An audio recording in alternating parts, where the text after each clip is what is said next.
چخیل ملتی که در ریشه نامش تاج است گدایی میکنند نکند باید. زندگی اکسیری دیگر میخواهد. این فلسفه تفسیری دیگر میخواهد. با میخی نو و خشتی کهن نو نشود این خانه که تعمیری دیگر میخواهد.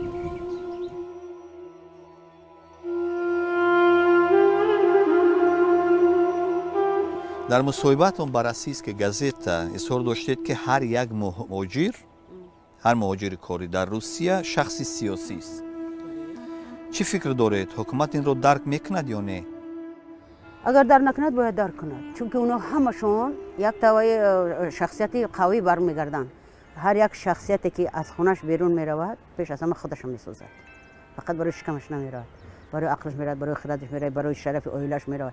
برای همین گاستربایترای ما الکه همونایی که برمیگردن برای ما یکش پیچکا کمین روسی سو الکه در همون خانه ما تعمیر کردنش یک نقش سیاسی داشت. سیاسی که با سیاست ما مانند نبود، سیاست خودش احترام کردن بود، سیاست هنر بود، سیاست نام بود.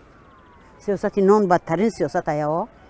یعنی خیلی مردم آزاد برمیگردن از روسیه.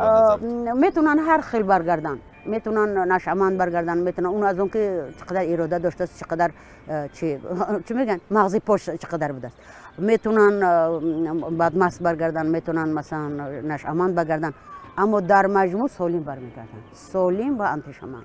من یاد دارم که یکی از شخصایی بودید که انا مثلا خیلی اشتیاقمند او بودید که فرهنگ اسلامی ترغیب شود، تشویق شود، چاپ شود. میدونی فرهنگ میتوند فرهنگ جهانی باشد. مولانا در همون جای، در همون حالت، در همون جای زندگی گپ شد به همین واسطه گفت. حافظ هم گفت در رودکی کمتر است، در فردوسی اومن کم است. من میگم که شاعر نویسنده‌ها نمیتونن که اینجوری باشن، فرهنگ شرقی باشد، غربی باشد. فرهنگ اگر در حالت که ما تقسیمش میکنیم الکی فرهنگ نیست. من نگفتم این گپی که میگن همیشه، من باور قطعی دارم که فرهنگ همه آنهایی که از کتاب قرآن برآمدن فرهنگ اسلامی دارن. نه که ما که قرآن نمیفهمم به زبان قرآن بسیار بدبختم. من ترجمهش خوندم، من نمیدونم که فرهنگ اسلامی چی است. میدونی برای چی نمیفهمم؟ برای که برای من یاد ندادن. من از مکتب شوروی بالا بودم. اصلا گپی من سر دیگر چیز بود که نفهمیدم. همین گپ من چندی بار میشنوم. من آخه اینقدر دانشمند نیستم که اینقدر دانم که من خودم بگم که فرهنگ اسلامی چی است. نه اصلا فرهنگ بدونی چی است؟ اول اینکه تمدن است، شعر است، لباس است، آیین است، نمیدونم چه زبان است. من این چیزا رو همش نمیدونم در اسلامی. من به من نامختن. معنی اسلام معنی صلح است. من دیگه چیز پرسیدنی است. من خودم میدونم که اسلام، من خودم مسلمانم. چی شده است که با یک آیینی که عنوانش صلح است اینقدر لیوابردار جنگ و جدال شده است؟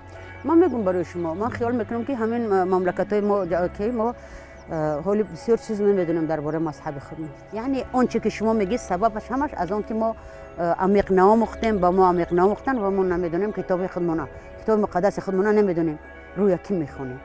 شما گفتید که تاجیک هیچگاه گدایی نمیکند. این سخن شما است.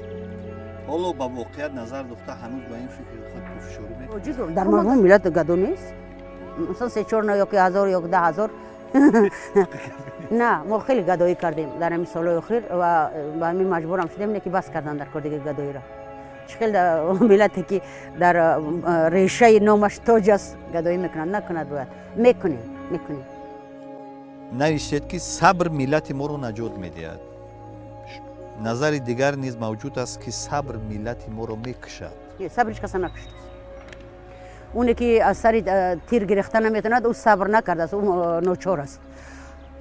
صبر امکان میتید که آدم درباره گذشته و آینده خودش فکر کند. نه که صبر یک از کارهای مشکل ترینی است که انسان میتوند بعد تشنگی